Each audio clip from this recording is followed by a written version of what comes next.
Armando Bacot goes down in the first 2 minutes of the game, and it's just too much to overcome on the road at Virginia. You are Locked On Tar Heels, your daily podcast on the UNC Tar Heels, part of the Locked On Podcast Network, your team every day. Hey there, it's Wednesday, January 11th, 2023. Welcome into the Locked On Tar Heels podcast, the only daily North Carolina show out there. I'm your host, Isaac Schade, and I want to thank you for making us your first listen or watch of the day. Seriously, so many people tuning in as basketball season is getting going. We welcome those of you who are making it in for the first time. Today, the show is all about this loss to Virginia, and here's the thing. Carolina is 3-3 in the ACC. They could very easily be 5-1 with a healthy Armando Bacot, and that's where we start.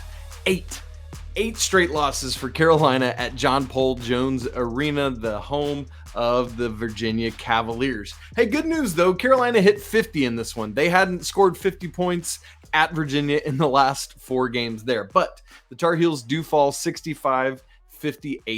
End of the day, just too much to try to win without Armando Bacot and frankly without Pete Nance. Good luck to anyone around the country pulling out a victory on the road against a tough Virginia team without your starting front court. But here's the news.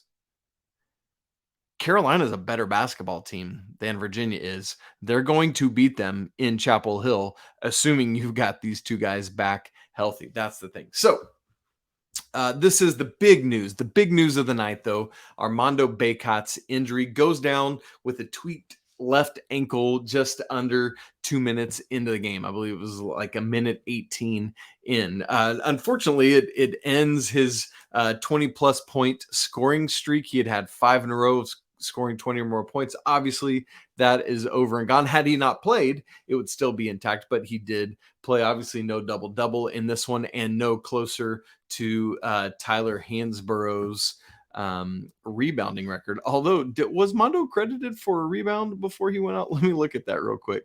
Bacot. Yes, 1 rebound. So I just lied to you. He is 1 rebound closer. That means he now needs 49 rebounds to tie Tyler Hansborough's record. That's pretty funny if it wasn't so terribly sad, unfortunately. It was kind of a weird thing. You know, sometimes with these tweaked ankles, it's like, oh, will this player come back in? Maybe get it taped, tie your shoe up tighter, and then you're back in, right? And even though we went back to the locker room, it was just like, oh, they're probably taping it up, especially giving Mondo's penchant for being able to play through injury. If Armando Bacot's not coming into a basketball game, he is struggling. I mean, national championship game, I'm standing right there on the court. He jogs by me as he comes out onto the court for the first time a couple minutes after the rest of the team, visibly struggling and laboring. And you see how well he did in that game. So if he's able to do that, I don't know what kind of pain he is in following this experience. So, Coach Davis, after the game, unfortunately didn't have much to offer because he said he hadn't yet talked to Mondo post-game. Obviously, they had conversed at halftime. And what's interesting is that Coach Davis said in post-game that he assumed all the way up until halftime when they got to the locker room and he found out Mondo wouldn't be playing, that Mondo would come back in because as he left the court, Mondo had said, hey, I just need to tie my shoe up. I'll be good. I'll get back in. And so unfortunately didn't. And so again, given his track record, that means Mondo has to be in a ton of pain. My thought on it, my take on this, listen, I know it might mean taking another loss or two, but you have to rest him until he's fully good to go. It's not worth him being not fully okay down the stretch of this season to try and get him in now. Now, if he's ready and he's at 80%, yeah, you get him out there, but you don't want to do anything that's either going to jeopardize him long-term, because at the end of the day, these are human beings and that's what matters first, or the team, right? You'd rather sacrifice a loss or two in the short term for March rewards, right? Yeah, absolutely. And so that's part of it for me in terms of how to handle things like this. Now, at the same time, nothing is easy. Obviously, it's conference play, but the big but right here, Carolina's next 2 games are at Louisville, who is absolutely dreadful. If you're just tuning in to college basketball this season, you need to know that this is one of the worst seasons in Louisville basketball history. Let me just see where their record is at as of now. 2-14 are the Louisville Cardinals. Their 2 wins are over Western Kentucky and Florida A&M. Started the season 0-9, and so 0-5 in the ACC. And so you got to feel good about at least getting that one, which, by the way, Carolina is 0-4 on the road right now, true road games. And so that could be a nice first road win. And then you've got versus BC. And so you got to feel good about getting both of those victories, even if you're Bacot-less. Now, the calculus on that becomes infinitely trickier if Pete Nance is also out of the equation. If you're still missing both of your front court players, even against Louisville, as bad as they are, I just don't know what you do there. I know that the staff's going to have a couple days here to figure out, is Pete Nance going to be able to go? How bad is Mondo's ankle? What do we do? They're going to have contingency plans for all of this, believe you me. So much trickier proposition if Nance also isn't able to go. And then following that, the Saturday after that, which is January 21st, I believe it would be, you got NC State at home. So you really, really want to have both of these guys back for what would be Coach Williams' bitter rival. And as I said off the top, of this segment, Carolina's now 3-3 in the ACC. Keep in mind, Mondo missed that game at Virginia Tech, which is a great decision, similar to what I said earlier. If he's not ready, if he's not fully healthy, sit him. You'd rather take a loss because he's been phenomenal since getting back from being out that game, which is part of why this is so sad, and part of why you think if Mondo's in this game, Carolina wins it as well. So assuming that Carolina wins both those games that Mondo has missed all of in 39 minutes of, Carolina's not 3-3 in the ACC. They're 5-1. And boy, how different does that feel, right? 3-3 is kind of feeling like, 5-1, you're feeling good about where you're at going forward. But you know what, folks? You want some comfort? You know who North Carolina isn't? Kentucky. Because woof. Just before Carolina lost, Kentucky lost at home to South Carolina, who had just been beaten this weekend by Tennessee by 43 points. So at least Carolina isn't Kentucky, but still, it's not any easier, and it's not painful. Well, I want to get you into our Four Corners recap, what we always do after basketball games, as well as the Schade stat of the game. We're going to do all that in just a second. But first, this episode is brought to you by Bet Online, your number one source for sports betting info, stats, news, and analysis. Get the latest odds and trends for every professional and amateur league out there, from pro football heading into the playoffs to the college bowl season that just wrapped up to basketball. They've got it all at Bet Online. So make sure you check out the line for this Saturday's game at Louisville that we just talked about, because it's always the fastest and easiest way to get your sports betting fix. So head to the website today or use your mobile device to learn more about all the trends in action. Bet Online, where the game starts. Hey, I also want to tell you quickly about a brand new show on the Locked On Network, and that is Locked On College Basketball. Everything you need to know about college basketball in one place. Plus, hear from big name experts, insiders, coaches, and players. Locked On College Basketball, available on YouTube and wherever you get podcasts. All right, folks, our Four Corners recap. This is what we always do following a basketball game as a way to honor Coach Smith's legacy with his Four Corners offense. Number one, listen, I can admit this. When Mondo went down, and it seemed pretty clear eventually that he wasn't getting back up and wasn't coming in, and with Pete already out of the game, I just chalked it up as a loss. I got to be honest. You know me, that I am an eternal optimist. But optimist for me in this sense was starting to think, all right, so how do you rebound from this loss? What do you do going forward? But listen, here's the point of Four Corners point number one. Regardless of this result, and I wrote this as the game was still going on that I said this. So even after the loss, I still feel this way. Great response from the Tar Heels with Mondo going down. Yes, clearly they were shell-shocked for a little bit, kind of stunned and subsequently fell behind 10-3. But then they started figuring some things out and went on this 16-3 run that gave them a 19-13 lead over Virginia. And then that even extended out to a 21-5 run for the Tar Heels. And you're starting to think, all right, no Pete Nance, no Armando Bacot. But if Caleb and RJ can do something, might just have something here going on. Unfortunately, as we know now, Virginia just had that streak in the second half that kind of turned the tide and put things away. And so Carolina just eventually, it's like a boat that has kind of some holes in it. You're bailing water for a while, but eventually it succumbs to its injuries, as it were. You know what I mean? It's that kind of situation is how this felt to me. Four Corners point number 2. One of the reasons Carolina was able to go on that run was, Jalen Washington. Watch out. Young man coming in. Justin McCoy was the one that came in first for Bacot, but then in comes Jalen Washington.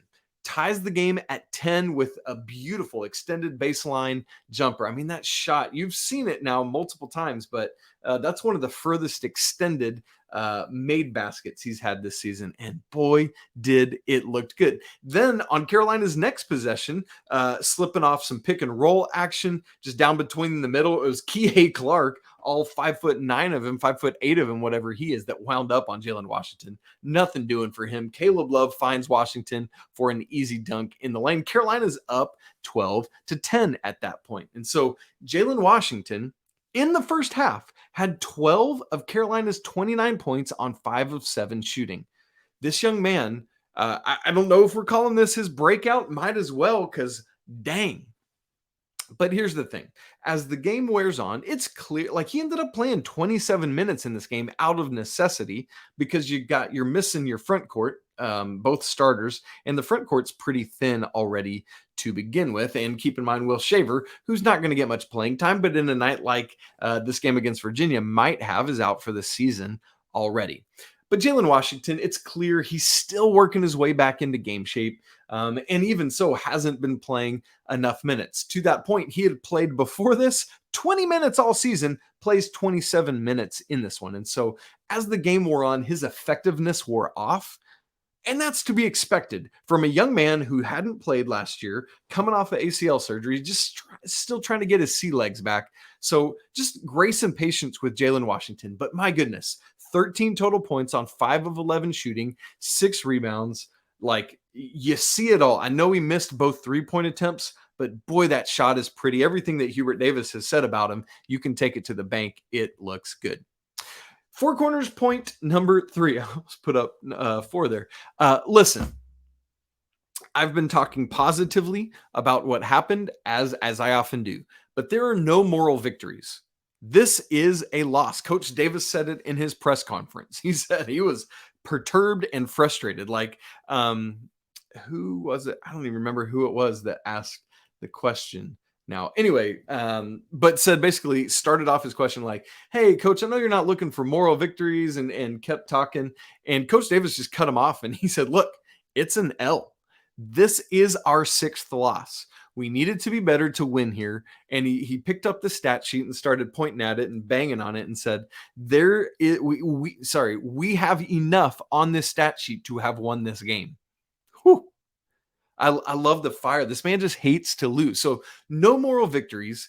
And that's the thing. As proud as I was of this team for their performance, as proud as I am of this team for their performance, for sticking with it, for getting up off the mat after Mondo went down, as I already just talked about, they could and perhaps should have won this basketball game.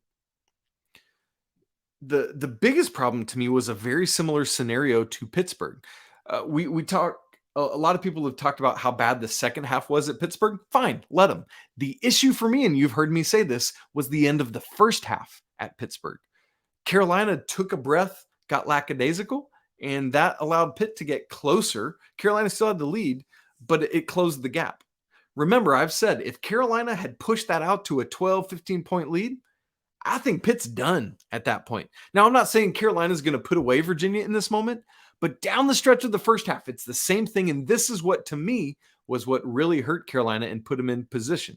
They were up 27-20, the Tar Heels were, with a minute 32 left in the second half. You're like, man, if you can just hold on here, even if they cut it to 5, you're feeling great. But in that final 92 seconds, Virginia goes on a 7-2 run, makes the score 29-27. Again, Carolina has a lead at halftime, but all the momentum is in Virginia's favor. Carolina even still had the ball up for 23 seconds left. Justin McCoy's inbounding and can't find anybody. And so turnover, Virginia bucket, and Carolina has it. On that ensuing possession, here comes RJ Davis with the ball. And there's this offensive foul called on him that is just bad. To me, it's the second worst one called on the Heels so far this year. You saw me put up, interestingly, going back to that Pittsburgh game, one called on Leaky. That's perhaps the worst one I've ever seen. But this one called on RJ Davis right at the end of the first half was atrocious. Not to mention it was his third foul and put him in a really bad situation heading forward into the second half. You got to end this first half better if you're the Tar Heels. If they had, I don't know that they win the game, but they're in much better position, especially when you remember that in the second half, Carolina got down by 10 with 9 minutes, a little over 9 minutes to go. It was like 9:05. I think they scored again at 9:04. And Carolina got it down to 4. Leaky had a 3 to cut it to 1 at one point. Twice as Caleb caught fire down the stretch, he hit a 3 that cut the lead to 3. But then, again, as Coach Davis said, they couldn't get a stop. But think about this. If you had done better at the end of the first half, handled those situations better, now I know some of that you're playing different personnel because foul trouble, whatever. You got to execute. You got to execute, and there's no excuses there. And so Carolina was never able to get that stop, get over the hump here down the stretch of the second half, but you got to admire they're hanging around. But again, take care of business in the first half, and then the second half, this is moot. All right, Four Corners point number 4. I want to point out and applaud RJ Davis. I just mentioned that he had picked up what I thought was a very dubious call for his third foul right before halftime.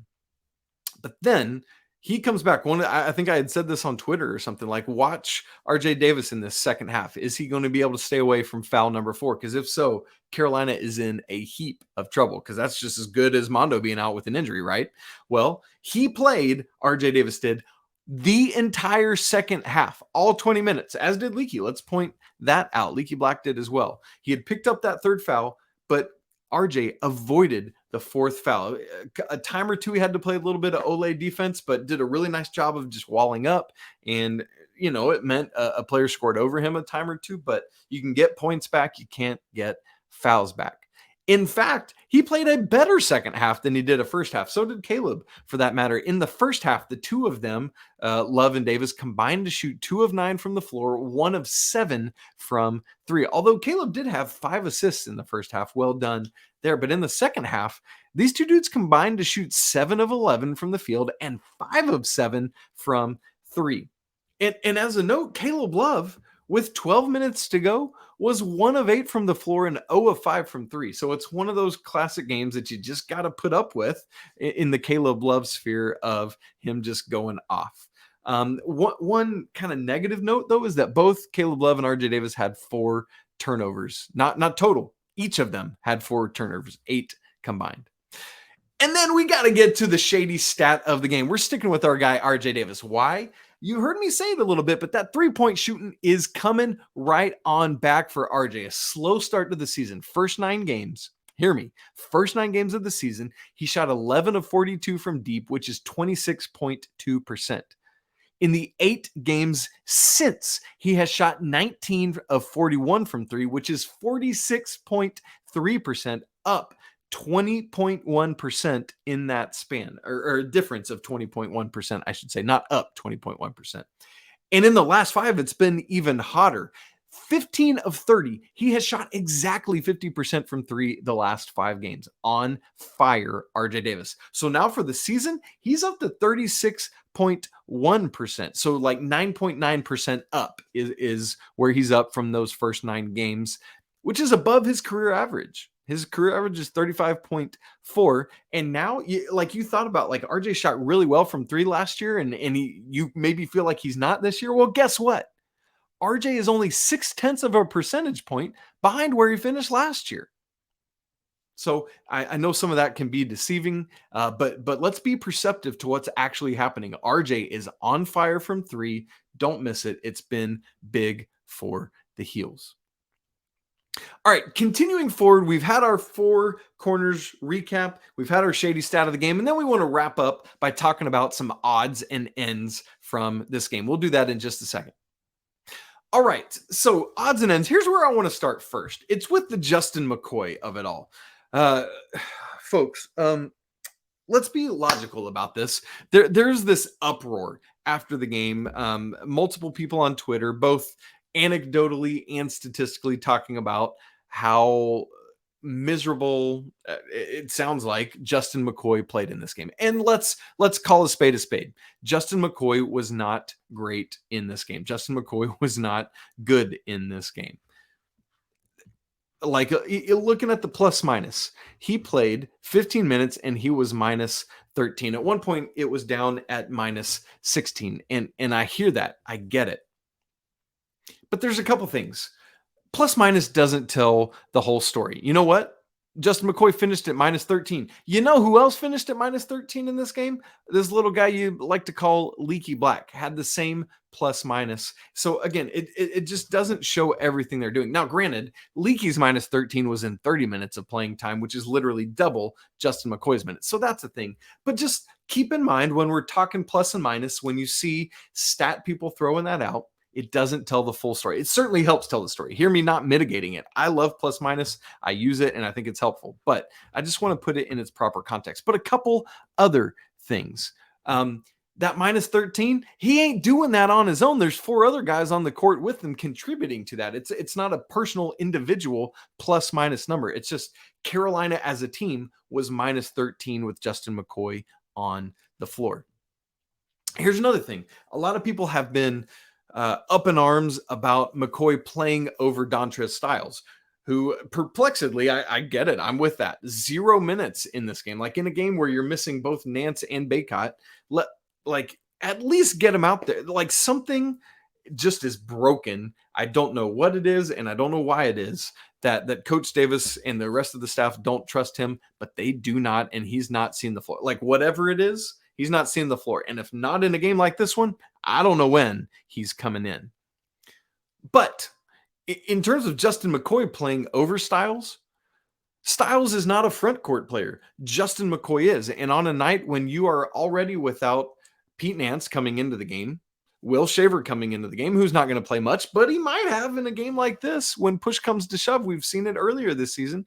And when Armando Bacot goes out early, your only 2 actual front court players in terms of like their skill set are Jalen Washington and Justin McCoy and a couple walk-ons.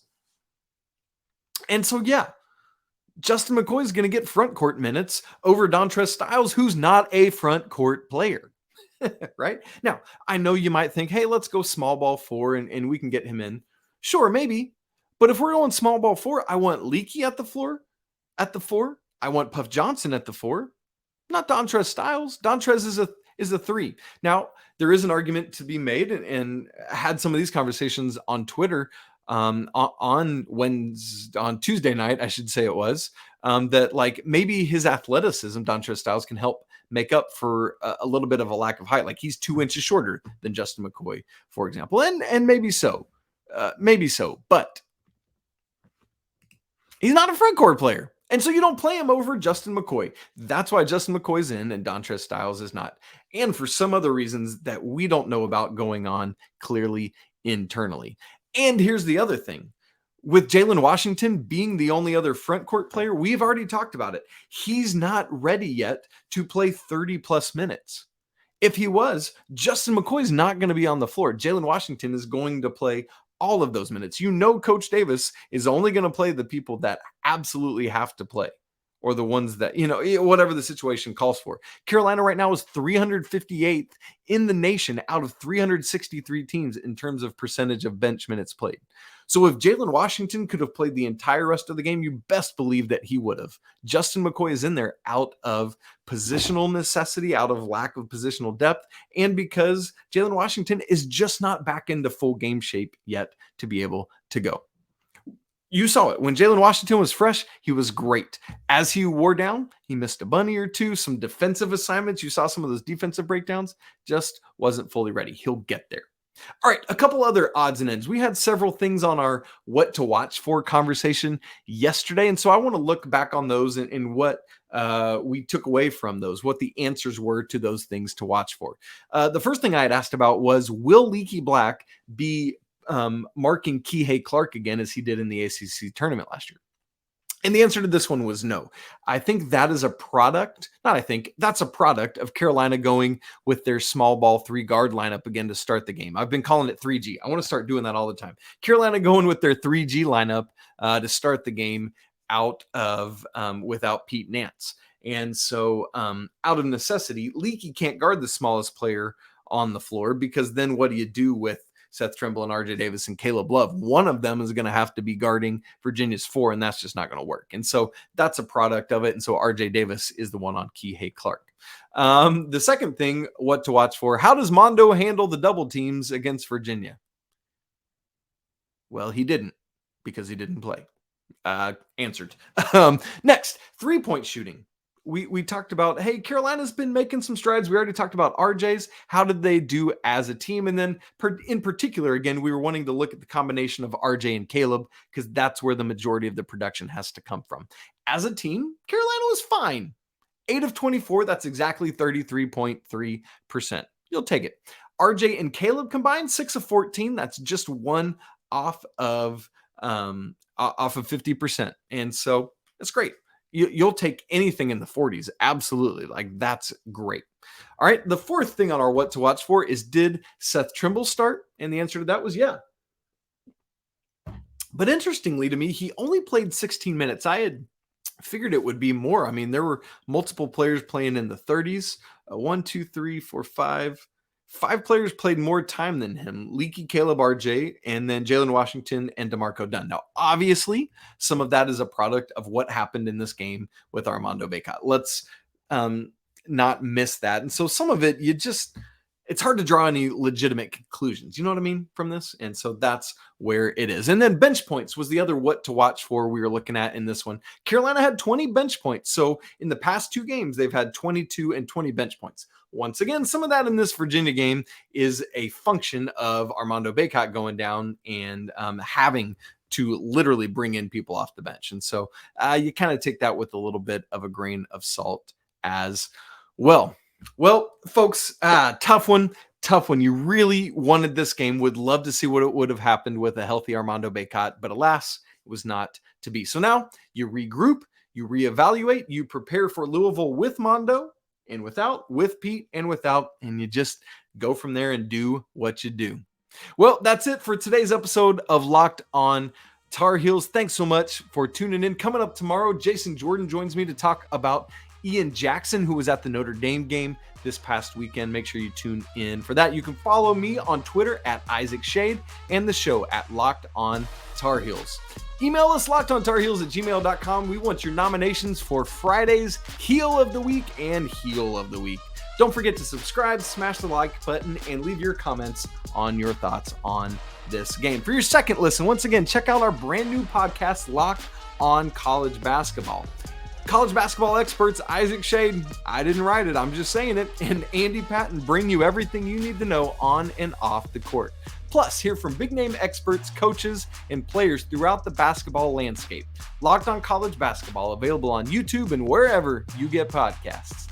Thanks so much for tuning in, even after a disappointing loss. It's good to be able to go through it together, have a little grief therapy coming out of it. And regardless, it's always a great day to be a Tar Heel. You know it, and I know it. Until tomorrow, peace.